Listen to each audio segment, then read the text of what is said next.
આજે ઘાટકોપર પાટીદાર વાડીની સામેથી નરેન્દ્ર મોદી પ્રધાનમંત્રી પસાર થવાના હતા. અંદાજે 7:45 વાગે આવ્યા.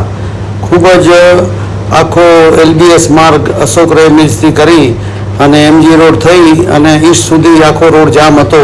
બપોરના 3 વાગ્યાથી જ માણસો બધા ભેગા થઈ ગયા હતા અને આ ધામધૂમ ઢોલ નગારા, અલગ અલગ વેશભૂષા, મલખમ વગેરે આ બધા જોઈ શકો છો. અને સમગ્ર આપણી ઘાટકોપર સમાજના ભાઈઓ પાટીદાર વાડીમાં એકઠા થયેલા.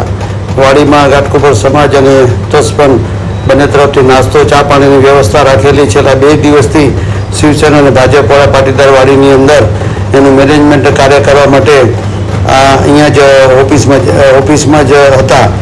અને આ જિંદગીમાં પહેલી વાર આ લાવો મળી રહ્યો છે સૌને કે આ યુગ પુરુષ આપણા નરેન્દ્ર મોદીજીને એક ઝલક મેળવવા માટે, એના માટે બધા રોડ ઉપર ઊભા હતા અને અમે પણ આ ઝલક મેળવી. એના આ ચલચિત્રો છે. અને જેવા મોદી સાહેબ પસાર થઈ ગયા વાડી પાસેથી, આખો જેમ મેળો છૂટે એમ આખી પબ્લિક વિખેરાણી અને અહીંથી MG રોડ ગયા. અને તેના પણ અમુક વિઝ્યુઅલ્સ મેં સ્ક્રીન પરથી રેકોર્ડ કરીને નાખેલા છે, તમે જોઈને માણો. ઘાટકોપરમાં ઘણા વર્ષો પછી નરેન્દ્ર મોદીજી આવેલા. મને યાદ છે 2014માં આવેલા.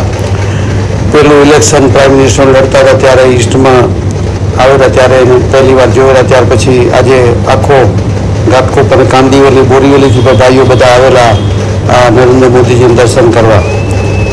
ધન્યવાદ અસ્તુ.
આવે છે એટલે ચહેરો ઓછો દેખાય છે.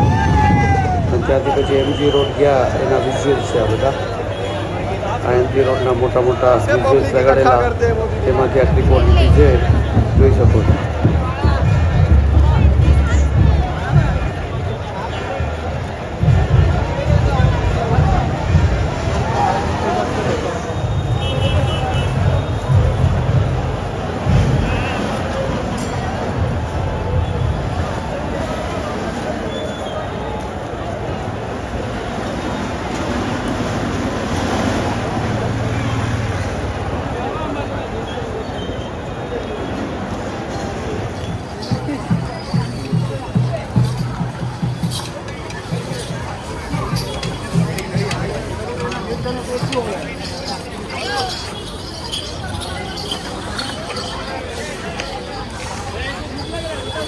આ મોદી નીકળી ગયા પછીની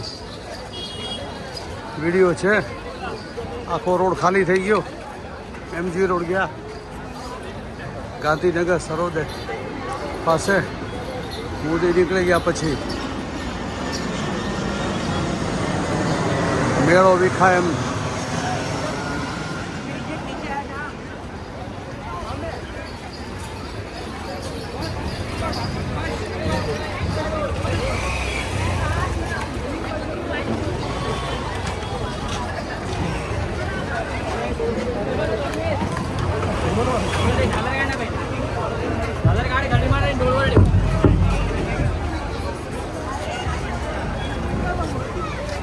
एक काम लो, मला सांगायचं ना.